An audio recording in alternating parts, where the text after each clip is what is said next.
الرحمن الرحيم الحمد لله والصلاة والسلام على رسول الله اللهم وفقنا لما تحبه وترضاه وبعد فسلام الله عليكم ورحمته وبركاته waxaan rajaynayaa darisaan dheerayn oo min baabi dikraaya wax isxasuusina inaan idhaahno in sha allahu tacaala siiba bishan gudaheeda wixii lagu celcelin jiray nebigu calayhi الsalaatu wasalaam xadiista ka sugan waxay tilmaamaysaa inuu mimbarka isagoo koraya 3 jeer aamiin yidhi dabeetana saxaabadu ay weydiisay markaas uu nebigu yihi calayhi الsalaatu wasalaam ragiba anfu rajuli dukirtu cindahu falam yusalli calay waragima anfu rajuli dakhala calayhi ramadaan ثم انصلخ قبل أن يغفر له ورغم أنف رجل أدرك عنده أبواه الكبر فلم يدخلاه الجنة حديث كان إمام الترمذي باورنا وأنا حسن صحيح isagoo la macnaana ibnu khusayme iyo ibnu maaji baa warinayaan ibnu khusayme iyo ibnu xibaan calaa kulli xaal xadiidkan waxaan uga dan leenahay hal masalo nabigu calayhi الsalaatu wasalaam isaga iyo jibriilla waa habaaray nebiguna waa duceeyey isaga iyo jibriil nabiga calayhi الsalaatu wasalaam waxa ay aamiinta isu leeyihiin waxa weeyaan qofka ramadaan u soo gashay ee ay dhammaatay isagoo aan dembigiisa la dhaafin kaas ragima anfu sanka ciidda ha la galo ama ha hoogo ha goblamo ha dhibaatoodo yani muxuu jibriil weedhaa u yidhi nebiguna calayhi الsalaatu wasalaam aaminuu yidhi macnuu waxa weeyaan bisha ramadaan furas oo dhan baa yaalla furaskii dembi lagu dhaafi lahaay oo dhan fursadihii qofka muslimkaa janno geyn lahaay oo dhan waxa allaaliya wixii qofka muslimkaa dembi kaga maydhmi lahaay oo dhan baa yaalla haddii intay ramadaan u soo gashay waxaasoo fursada midnaba ka faa'iidi kari waayey wuxuu nebigu ku tilmaamaya inuu maxruum yahayba ninka ramadaan u soo gashay dembigiisa la dhaafi waayo waa maxruum buu nebigu ku tilmaamay calayhi الsalaatu wasalaam waxaynu isku dayaynaa markaas salafkeennii hore ama saxaabadii nebigu calayhi الsalaatu wasalaam iyadaan ramadaan ahayn bay waxay raadin jireen inay ogaadaan acmaashu siday u kala fadli badantay markaad axaadiista nebiga akhrido calayhi الsalaatu wasalaam waxaad arkaysaa axaadiis badan oo saxaabadu ay nebiga weydiinayso ayu lcamali afdal oo ayu lcamali axabu ila اllah oo aan mid iyo laba toona ahayn saxaabada weydiinaysa ma aha camalka suubani waa kee ee camalka suubani siduu u kala fadli badan yahay nebiga weydiinayaan calayhi الsalaatu wasalaam maxaa keenay inay acmaashu kala fadli badato waayo waxaanay rabin inay ku qancaan acmaasha inteeda hoose ee waxay rabaan inay ka faa'iidaystaan acmaasha inteeda sare waxaynu isku dayi doonnaa markaa inaynu waxoogaa ka tilmaamno maadaama bil ramadaan ugu jiro bisha ramadaanna qofka muslimkii uu mashquulun bilcibaada yahay qof cibaado ku mashquula uu yahay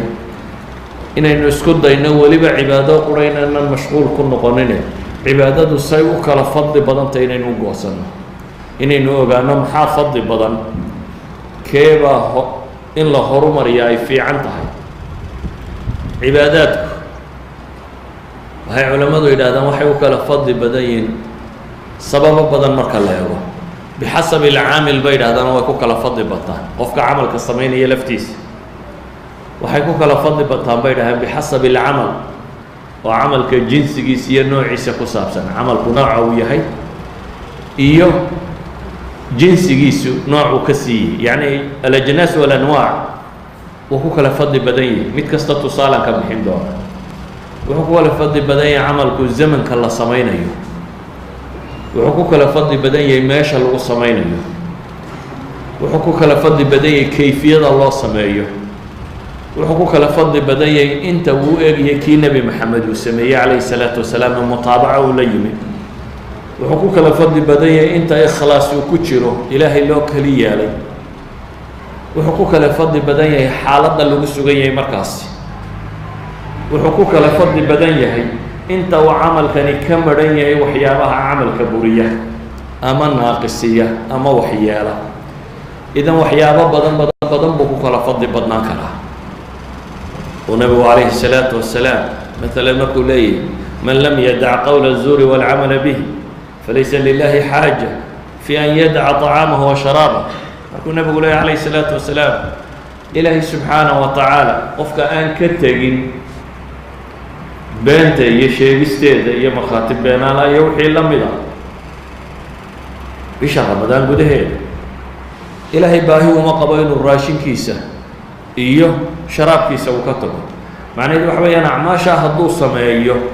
waxay nuqsaaminaysaa ama waxay dhilaysaa iyo tamar daraysiinaysaa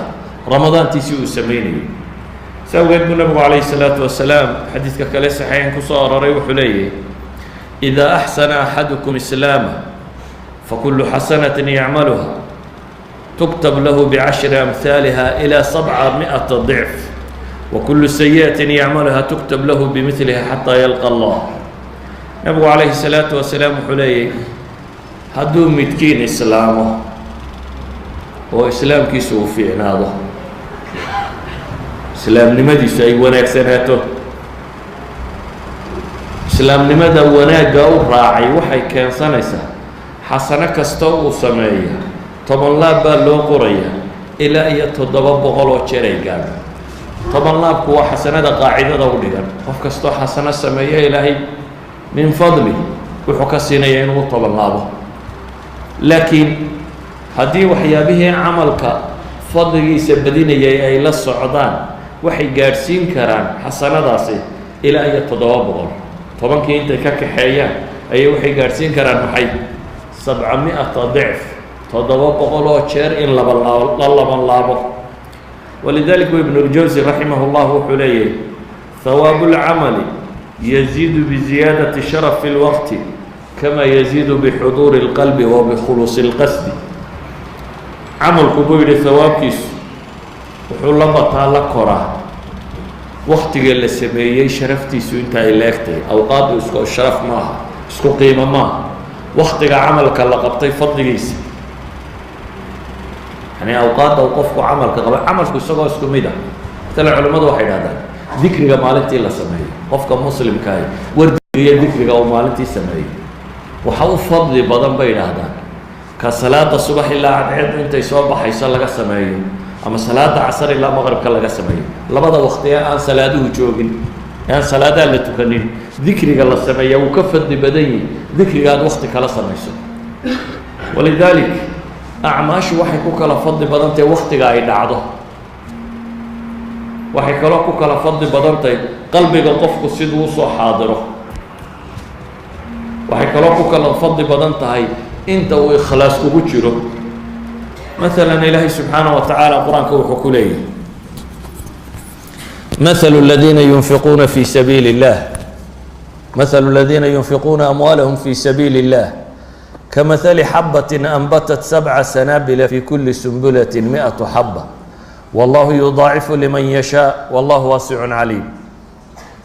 كو إلهي درتي وحربحة وحي لم يتعمل كود بالليل كمثل حبة أنبتت 7 سنابل في كل سنبلة 100 حبة. حبة هرودا ama garaw ama galeey ama wax la mid oo aad beertay oo dabeetana 7 saabuul ka soo baxday. saabuul walbana 100 xabba ku yaalo. macnaheedu waa maxay 700 oo jeer baa lama laabay. haddana ilaahay wuxuu leeyahay wallahu yudaacifu liman yashaa. intaa kadib baa haddana ilaahay wuxuu u sii lama laabaa cidda uu doono.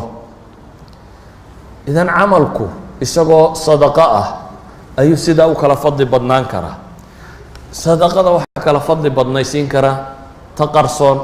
way ka fadli badan tahay ta muuqata hadday tatawuctay faradka maaha tatawuca. sadaqada qarsoon ee qofku aanu dullu su-aal ku dhicin ama aanu ku dhicinin inuu khajilo ama waxaasoo dhamme aanay soo marin ee qarsoodii loogu shubay. imka kuwan yaryara isaga shubtaan isagoo kulaba hadal ayuunbaad ka dirtay maxay zaadki iyo wixii la mid ah. waa sadaqo siro adiga aan cidi kula ogeyn ama se si siraad u dhiibtayba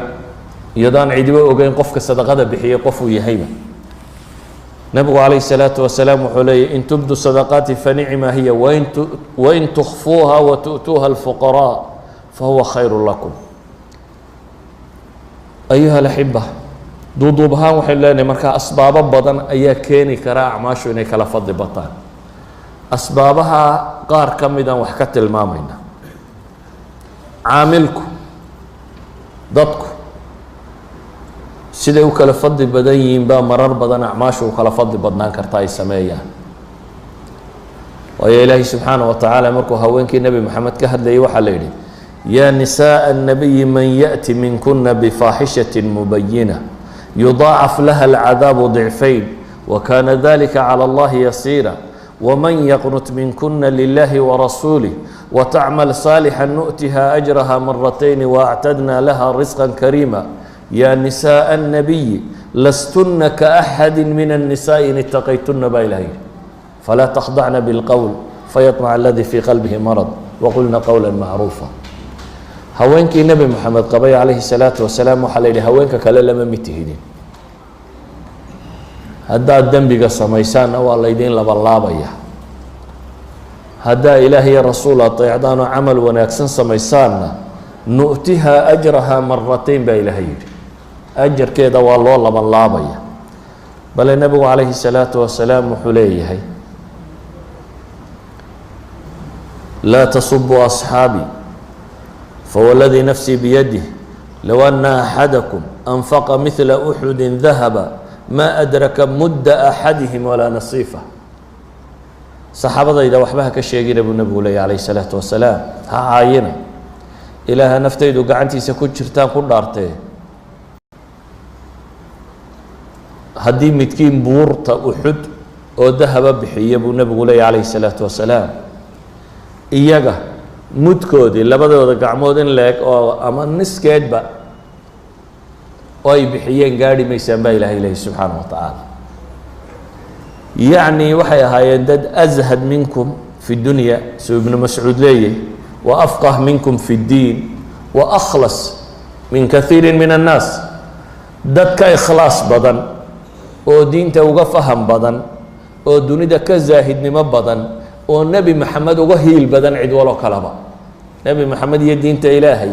iyagaa uga hiil badnaa, waayo iyaga acmaashooda waxa ku ratibmay waxa muslim uu camal samaynayo o dhami. yacni dadkii muslimiintii hore ee islaamkan ilaahay gacantooda ku sugay, ciddii iyaga dabadood ilaahay caabudee diintaa raacday dee ajarkooda ajar la mid ay leeyihiin, waayo iyagaa ilaahay gacantooda ku sugay. idan caamilku fadligiisa wuu ku badan karaa camalka la samaynaya, wuxuu kaloo ku badan karaa baynu leenahay camalku jinsigiisana wuu ku kala fadli badan yihi. maalan salaadu dee zakada waa ka fadli badantay, zakadu soon waa ka fadli badantay, waa biictibaari اljins. nooca marka loo eegana waa ku kala fadli badan yihi. masalan salaada faradka ahi de waa ka fadli badan tahay maxay? salaada sunnaha ah. inaad caawo o dhan taagnaato waxaa ka fadli badan inaad cisho iyo subax jamca haleeshid. cisho iyo subax inaad tukato jamca haleeshid ayaa ka fadli badan waxa taraawiix iyo tahajud la tukanayo o dhan. walidalik acmaashu jinsi ahaan marka hore waa u kala fadli badan yihin, haddana camalka laftiisa ayaa sii kala fadli badan. oo maalan salaada subax ama salaada caadiga ah inaad masaajidka ku tukatay iyo inaad guriga ku tukataa waa kala fadli badan tahay. makaan ka kala fadli badnaysiiyey. way kala fadli badan tahay inaad imaamka soo haleesho takbiiratulixraamka iyo inaad soo haleelin, jamac inaad soo haleesho iyo inaad soo haleelin. maalan laba qof oo jamaca wada soo tukaday oo midna ragcadi ka tagtay, midna allahu akbar markuu imaamku lahaa uu taagnaayo oo allahu akbar ka daba yidhi, waa kala fadli badan yihi. ka imaamka dabadiisa taagnaaye markuu allahu akbar yidhi wuxuu nebigu leeyahay 40 maalmood haddaad allahu akbar taa gaadhaan shahaada min cindi illaahi lagaa siinaya tilmaamaysa baraa'atun min annifaaq wa baraa'atun min annaar. haddaad rabto inaad shahaado qaadatid jahannamo inaad ka xoroobaysida ama munaafaqnimo inaad ka xoroobaysida waxaad u baahan tahay 40 maalmood inaan allahu akbartu kaa horeynin 5 salaadoodba inaad allahu akbarta imaamka la taagnaatid maaha inaad jamca soo haleshid waa inaad allahu akbarta la xidhatid idan acmaashu iyadoo salaad la wada tukaday bay kala fadli badan yihin walidalika ayuha alaxiba jinsi ahaanna dadku waxa laga yaabaa imika inay taraawiixda aada u ilaaliyaan iyo jamceeda jamca faraa'ida aynu ilaalinaabaa ka fadli badan jamca salaadaha faradka ee caadiga aynu ilaalino ayaa ka fadli badan acmaashu waxay u kala fadli badantao kale waktiga ay dhacdo zamanka oo zamanka ilaahay ma simin maalan acmaasha la sameeyo maalmaha 10 ugu horeeya dilxij dee waxa kaloo dhan waa ka fadli badan yihin maalan soonka la soomo iyadoo fii sabiili illaahi aad ku jirto jihaadna raacisay ilaahay wejigaaga 70 khariif 70 dayrood in la socdo baa naarta lagaaga fogeynaya idan zamanka la sameeyey afurku soo maaha wax fadli badan afurkaa kala fadli badan waktiga la afuro haddii la dedejiyo way ka fadli badan tahay haddii dib loo dhigo marka cadceedu dhacdaba haddii la afuraa waxay ka fadli badan tahay inaad cabaar iska sugtid oo aada rubuc saac kadib aad afurtid waxaa ka fadli badan cadceedu markay dhacdo inaad afurto ducada la ducaystaabaa kala fadli badan oo ducada adigoo soomanaad ducaysato ina lisaa'imi dacwa cinda fitri laa turaddu buu nebigu leeyahy calayhi salaatu wasalaam qofka soomani baryuu leeyahay aan la celinin waa markuu afurayo nebigu calayhi salaatu wasalaam wuxuu tilmaamayaa 3 aan baryadooda la celin baa jira wasaa'imu xataa yaftur ayaa ka mid ahaa bishan ramadaan acmaasha dhacda wax badan bay ka fadli badan tahay acmaasha meelaha kala dhacda ee caamka ah maalan cumrada la cumraysta ramadaan nebigu wuxuu leeyahy xaj bay u dhigantaa riwaayaadka qaarkoodna wuxuu leeyahy xaj aniga layla xajay bay u dhigantaa adoo nebi maxamed la xajay waxaa la fadliya adigoo maxay bisha ramadaan gudaheeda xaja bisha ramadaan gudaheeda lama xajee cimraysta soo cimraysta ayaa u fadli dhiganta maalan nebigu calayhi salaatu wasalaam wuu deeq badnaa laakiin ramadaan lama mid ahayn deeqdiisu bilaha kale kaana rasuulu llahi ajwad annaas wa ajwad maa yakunu fii ramadaan nebi moxamed calayhi salaatu wasalaam mid deeq badan buu ahaa oo weligii wax la weydiiyey dee nebi maxamed maya ma odhan calayhi salaatu wasalaam mayaba qofkuba odhan qof bini aadam aan qof maya ku odhan ka waran weliba dee haddaad qof qarsoon tahay waxaa laga yaabaa dee 4 qof baa kuu timaada inaad ama 2 qof inaad saragtaan labadaa inaad waxsiiso qof muuqda markaa taho dadku usoo wada qasdinayaan ka waran qof muuqda maaye ummad madaxweyneheed markaa tahay madaxweynedaayo ummad rasuulkeed markaa tahay khalqigoo dhamme aduu kuusoo qasdinaya iyadoo khalqigoo dhan uu ka mudan yaho muuqdo dadoo dhammi usoo qasdinayaan ayaanu haddana maya weligiiba odhanin haddana hadday ramadaan soo gasho ajwad maa yakuun fii ramadaan wuxuu ugu deeq badnaa nebi moxamed calayhi salaatu wasalaam markay ramadaan joogto idan zamanku wuu kala fadli badan yihi walidaalika ramadaan waa waktiga uu nebigu sheegay habeen kasta oo ramadaan ka mida in dad ilaahay naarta ka xoreeyo habeen walba lilahi cutaqaa min annaar wadalika fi kuli leyla waktigu isku mid maaha oo ramadaan 10keeda habeene dambe wuu kasii fadli badan yahay inta kale 10keeda habeen isku mid maaha habeenka leylat lqadrigu maxaa aayaddii qur-aan ay sheegaysa khayru min 1000 shahr 1000 shahr waa imisa waa 3 sannadood iyo bilo 3 sannadood iyo bilo salaadaad tukanaysay ayaa waxaa ka khayr badan salaadaad habeenkaa tukato 3 sannadood duca aad ducaysanaysay waxaa ka fadli badan ducadaad habeenka asiibto 3 sannadood sadaqa aad bixinaysay waxaa ka fadli badan sadaqada aad habeenkana haleesho idan habeenkani khayru min 1000 shahr baa la yidhi 1000 bilood buu ka fadli badan yihi oo haddii habeenkan aad haleeli weydo nebi maxamed wuxuu leey man qaama laylata qadri iimaana واxtisaaban gufira lahu ma taqadama min denbi habeenka laylat lqadriga qofka haleela استاجا إلهي وتكده isagoo iimaanan waxtisaaban samaynaya ilaahay dartii unuga dal leh iyo maalinta aakhiro u xisaabsanayo aan dan kale u samaynaynin dembigiisii hore waa la dhaafaa man saama ramadaana iimaanan waxtisaaban gufira maa taqadama min dembi man qaama ramadaana iimaanan waxtisaaban gufira saddexda xadiis baa soo arooray ninka sooma bisha ramadaan iimaanan waxtisaaban dembigiisa la dhaafaya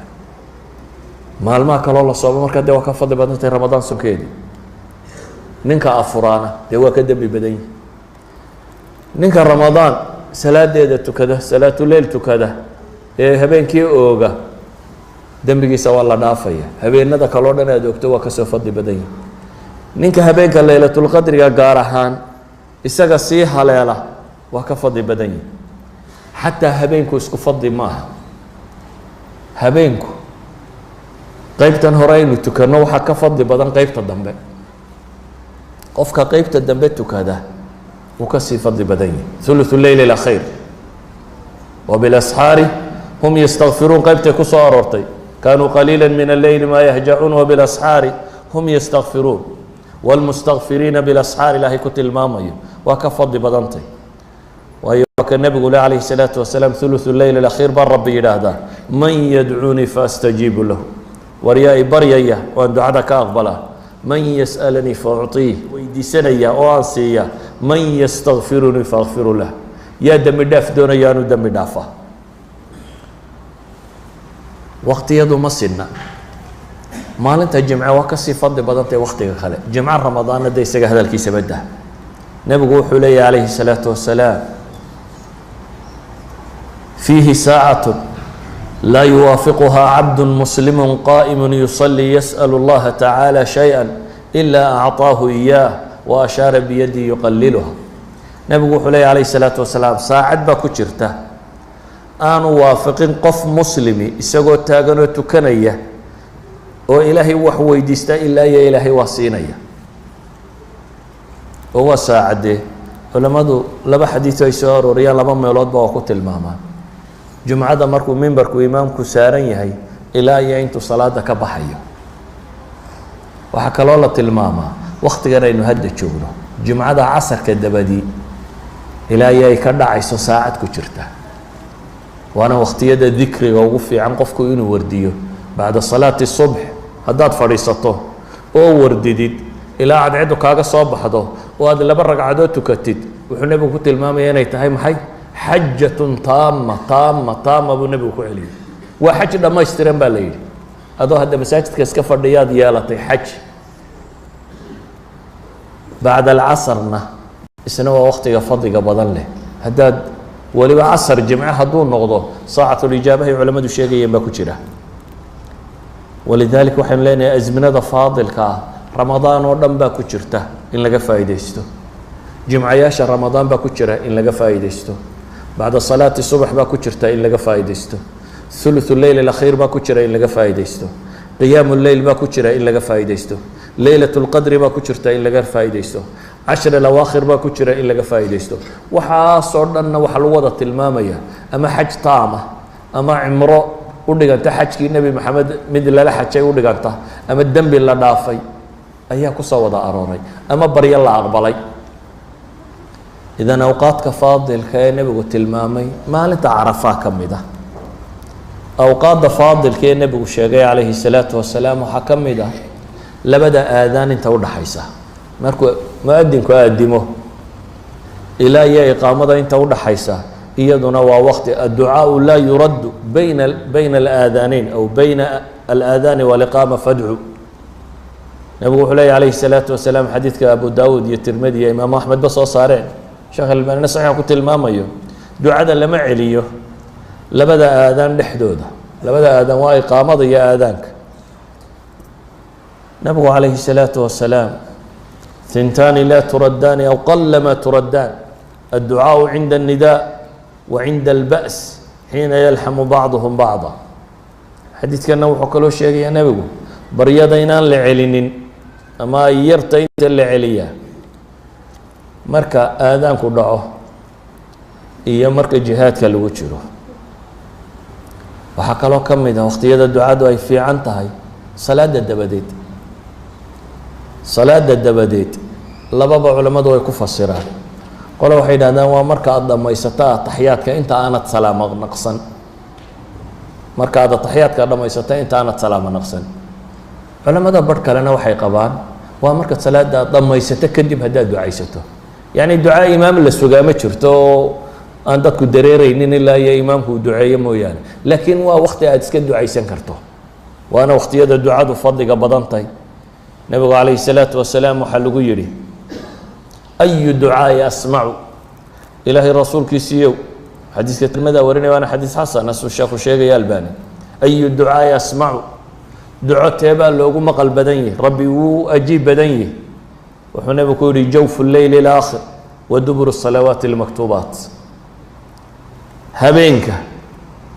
bartanka xaggiisa dambe, habeenka xaggiisa dambe iyo salaadaha maktuubaadka ah gadaashood buu nebigu yihi calayhi salaatu wasalaam. walidalik buu nebigu waa kii saxaabiga u tilmaamayey mucaad ibnu jabal, wallahi mucaada waan ku jecelahay buu nebigu ku yidhi calayhi salaatu wasalaam. ninkaa uu jeceliye uu u dhaartay inuu jeceliyay buu wuxuu ku yidhi ha ka tegin salaad walba dabadeeda inaad tidhaahdo allahuma acinnii calaa dikrika wa shukrika wa xusni cibaadatika, inaad tidhaahdo salaadna dabadeeda ha ka tegin. acmaashu waxay ku kala fadli badan tahay ayuhalaxiba meesha lagu sameeyo,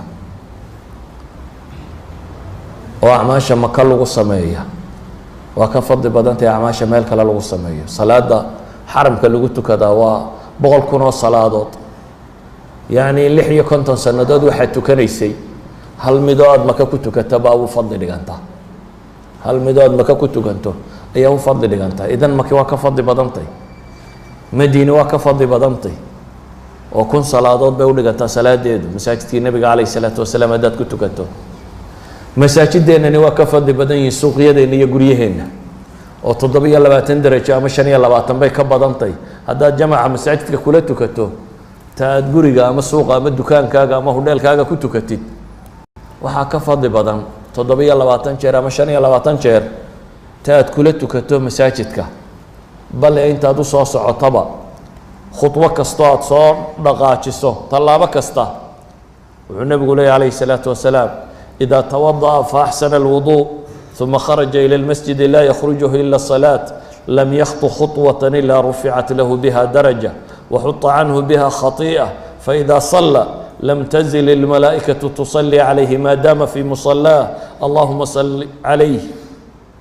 اللهم ارحمه ولا يزال أحدكم في صلاة ما انتظر الصلاة بنبي. صلاة داد غوريغا مساجدك كتوكتا شن يلا باطن باي ديرتay taad guriga ama suuqa ku tukato, hadduu midkiin weysadiisa wanaajiyo oo masaajidka u soo kaco isagoo aan dan kala lahayn, tallaabo kasta uu soo qaado dan baa lagaga daadiyaa, darajana kor baa loogu yeelaa.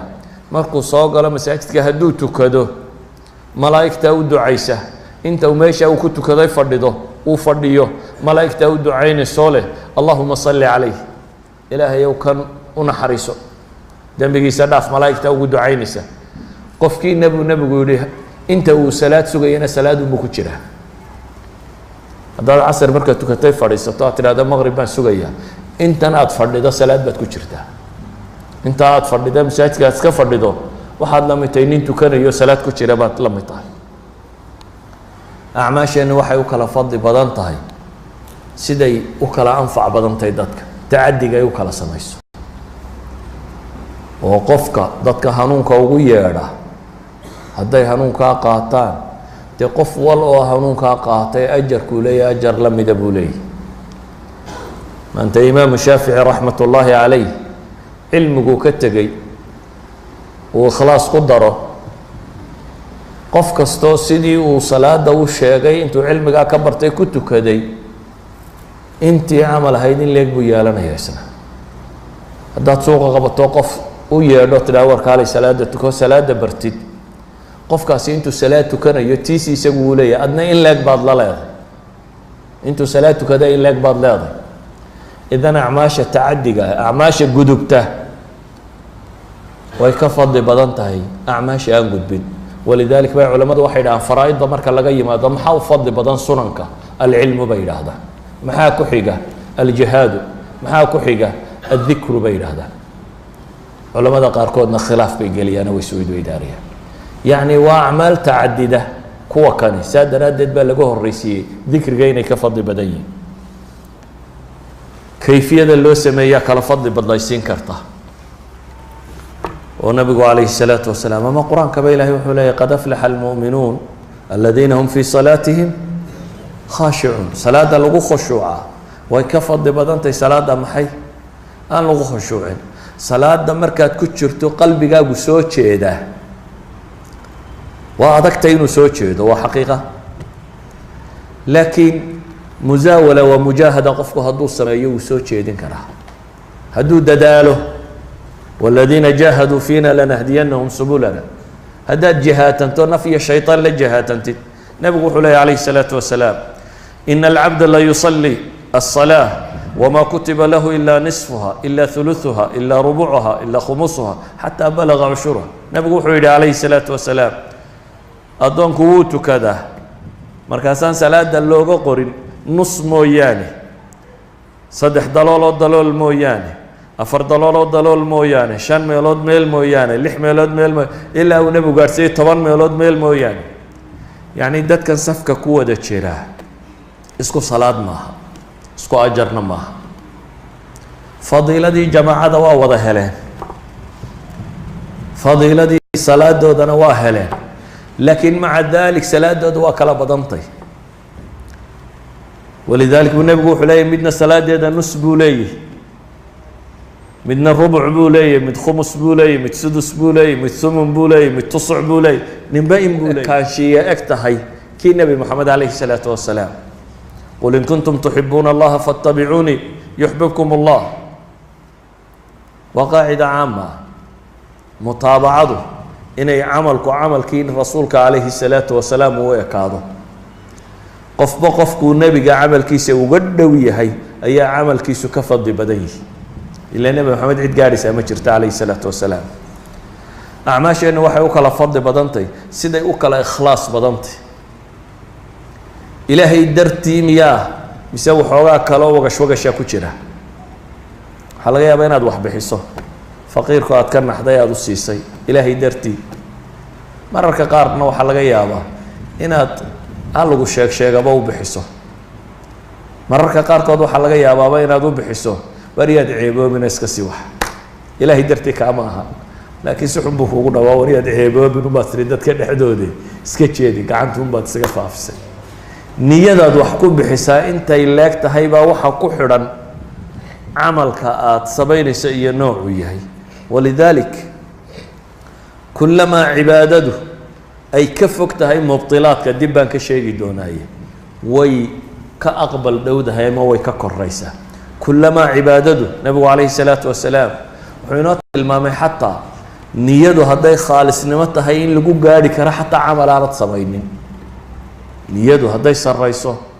oo aada mukhlis tahay xataa camal aanad samaynin inaad gaadhi karto isagoo nebigu jihaad tegey oo soo socda soo noqday oo weliba uu ahaa jihaadadii ugu adkaa gaswatu tabuuk waktigan arbiciinadu ka dhacan khaliijka baa la baxayay kulayla oo naftu dad ka baxayso ayaa rag saxaabada ka midi waayeen waxay fuulaan iyo waxayna iyagoo ooyayay hadheen markuu nebigu yihi waxaan idinku qaado idinma hayo dabeetana markuu nebigu soo socday buu wuxuu yihi ina bilmadiinati la aqwaama magaaladii madiine rag baa jooga aynan dooxa ka tallaabin ilaa inagala tallaabay waa inan camal yani wax walo aynu qabanaba inala qabtay waxay idhahdeen yaa rasuul allahi wahum bilmadiina ma iyagoo madiine jooga haddana iyagoo madiine jooga buu nebigu leeyahy calayhi الsalaatu wasalaam xabasahum اlcudur buu nebigu yihi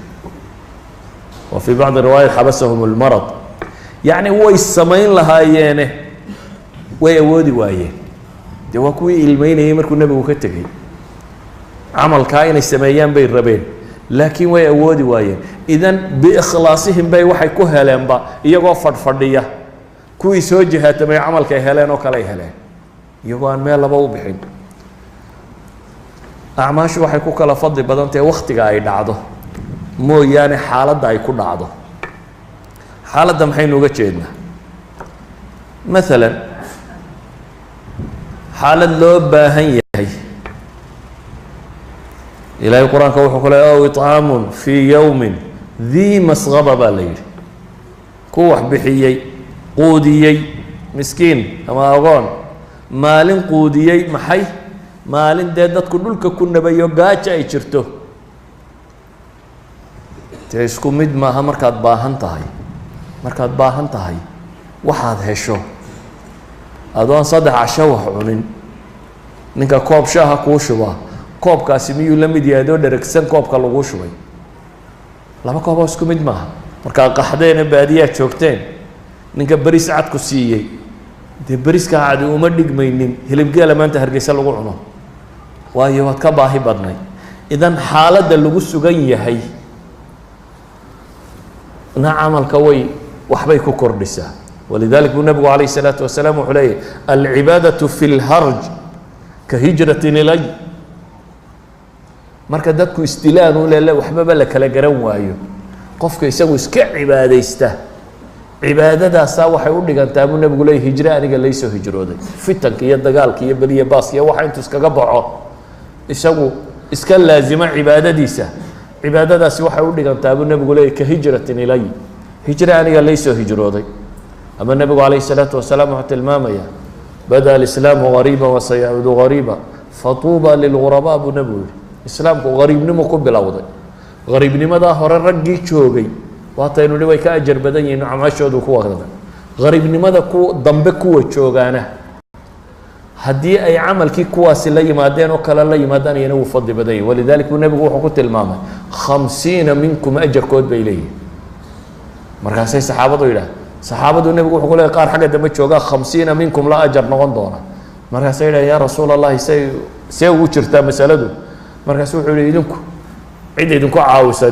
dawladda islaamiga ah waxba markan dhisano waa xooganahay laakiin kuwaasi waqti aanay waxba haysanin oo meel lagu gaaloobay oo balaaya ka taagan tahay bay diinta ku mintideen waxay la mid tahay nabigu yiri diinta ay haysteen qof dhuxul daba haysta dhuxul intaad xijin kartaa dhuxul gacanta lagu saaro intaad adkaysan kartaa kuwa waqtiga jooga akhru zamaanka noocaas iyo cibaadada hadana ku dhagay waa kuwa dhuxul daba haysta bay la mid yihiin nabigu tilmaamay alayhi salatu wasalaam idan xaaladda cibaadada lagu sameeyay iyaduna wax badan bay ka badashaa oo مثلا cibaadada ninka dhalinyaradii sameeya cibaadada odayga way ka fiican tahay soo saama ogidin dhalinyarada shaab nasha fi cibaadati llahi bu nabigu alayhi salatu wasalaam odayga dambiga lagu sameeyo مثلا zinada odaynimada lagu sameeyana way ka dib badantahay zinada dhalinyaranimada lagu sameeyo ولذلك النبي عليه الصلاة والسلام وحليه 3 لا يكلمهم الله يوم القيامة ولا يزكيهم ولهم عذاب أليم صدح قيامها إلهي لما هضله وما طاهريه وعذاب كل البيلي صدح دا نوام حي وصدح قف أو وحي اللي قفل وحانه الليلي نبي حليه شيخ زان ودي زينيستي ودي دور صنيبه اللي قفل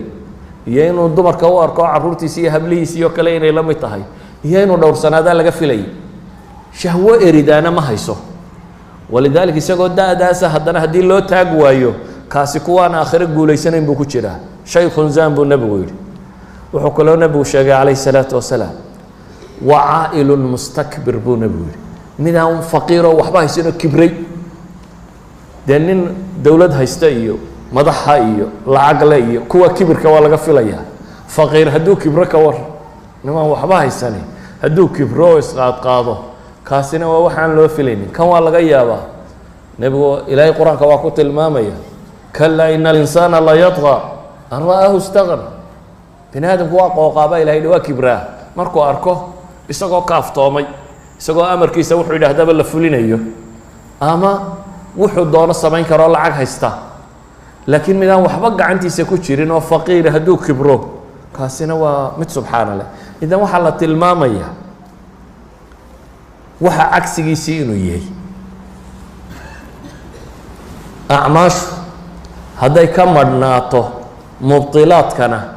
way ka fiican tahay acmaashii nawaaqista iyo mubtilaadku la socdeen yaa ayuha aladiina aamanuu laa tubtiluu sadaqaatikum bilmanni waladaa baa ilahay yidhi kuwa iimaanka laga helayo sadaqooyinkiina ha ku borinina bilmanni waladaa. manigu waa mana sheegasho, gallad sheegasho. berigii caynkaa waa anigii wax idin siiyey, berigii caynkaas waa anigii caynkan yeelay, kuwaa soo baahan intaasaan siiyey. waxaaga haddaad ku manno sheegato camalkii wuu burayaa, ajarkii heli maysid. haddaad adaa ka dabageyso wax dadka dhibayana erayo xunxun iyo maag iyo wax haddaad ugu darto qofka adigoo wax siinayabana iyana waa kaa duminaysa. acmaasha wax badan oo buriyaa jiro aan riddo ahayn. مثلا يا أيها الذين آمنوا لا ترفعوا أصواتكم فوق صوت النبي ولا تجهروا له بالقول كجهر بعضكم لبعض أن تحبط أعمالكم وأنتم لا تشعرون. علماء waxay leeyihiin riddo maaha laakiin waa muxbit lilcamal. مثلا salaadii casare laga tegey waa kii nebigu tilmaamay maalintaa camalkeeday burinaysaa. riddo maha bay leeyihiin qolada aan qabta inaanay tarku salaa inaanay kufri ahayn, mid iyo laba haddii laga tago inaanay kufri ahayn qolada qabta waxay leeyihiin riddadii maahay waxa weeyaan maxay ومبطل للعمل ومن مبطلات العمل. إذن waxaynu tilmaamaynaa acmaasha saalixa aad samayso kullama aad ka fogeyso dunuubta iyo waxyaabaha kalena iyana waa wax camalka ajarkii laga helayay badiya.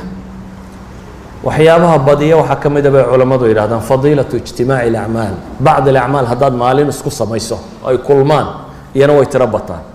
maxaa ka mid ah haddaad waa barisato adoo sooman maalin hadday isugu kaa kulmaan soon iyo miskiin aad quudiso iyo janaaso aad raacdo. haddaad kulmisato soon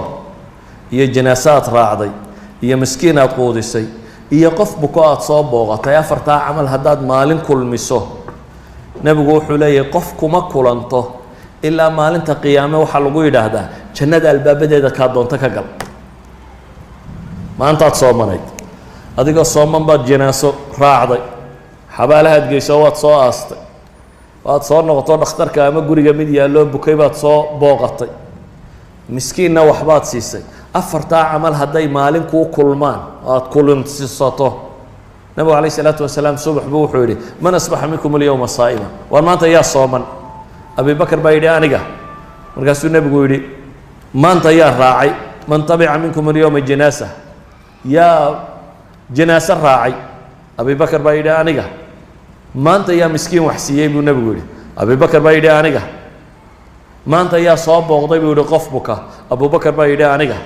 markaasuu nebigu yidhi ma jtamacna fii imri'in ilaa dakhala aljanna. marka laydin leeyahay abu bakar dad buu u fadli badnaa, cidla maa hadde bilaash ma aha wax lagu fadli bataye waa iimaan iyo acmaal. waa acmaal ay samaynayeen dadka kaliya u feejignaayeen. weliba culamada badh baa waxay yidhahdaan salaad subax baa su-aalaha la isweydiinayay. salaad subax intuu ku soo socduu intanba soo sameeyey. idan ayuha alaxiba waxaynu joognaa bil ramadaan, waxaynu u baahanay inaynu acmaasheenna tiro badino. kow siday u kala fadli badantay inay ugu dadaallo. ramadaan waxyaabaha ugu fadli badan leh waxaa ka mid ah qur-aan akhri. waxyaabaha ugu fadli badan leh baryada ilaah iyo ducada iyo dikrigaasaa ka mid ah. salaadaha iyo wakhtiyada la tilmaamay baa ka mid ah. waxaasoo acmaal aynu soo sheegayna bay ka mid ah. haddaba iyadoo ramadaanna lagu jiro waxaasoo camalana la tilmaamay mid walba in dembiga lagu dhaafo. hadday ramadaan dhammaato iyadoon dembigaaga la dhaafin dee maxruumkii nebi maxamed sheegayey ee jibriil iyo nebi maxamed calayhi salaatu wasalaam isugu aamiineen, midna ilaahay u baryey midna aamiin u yidhi ayaad gelaysaa. habaar ka weyni ma jiro habaarka jibriil iyo nebi maxamed inuu kugu dhacna oo ah in bishaa lagu dembi dhaafi waayo. ilaahay waxaan ka baryayaa subxaana wa tacaala inuu acmaasha inaga aqbalo, siday u kala fadli badantayna inuu ina waafajiyo. bishaasi intuu dembigooda dhaafay inuu inagu daro, intii naarta laga xoreeyey inuu inagu daro, intii camalkooda la aqbalay in alla subxaana wa tacaala inaga yeelo inaga iyo inta muslimiinta ee kaleba. inteennii dhimatayna in ilaahay u naxariisto, inta noolla alla uga daba naxariisto, wixii xaq iyo sawaab ku jirana in ilaahayna wada waafajiyo.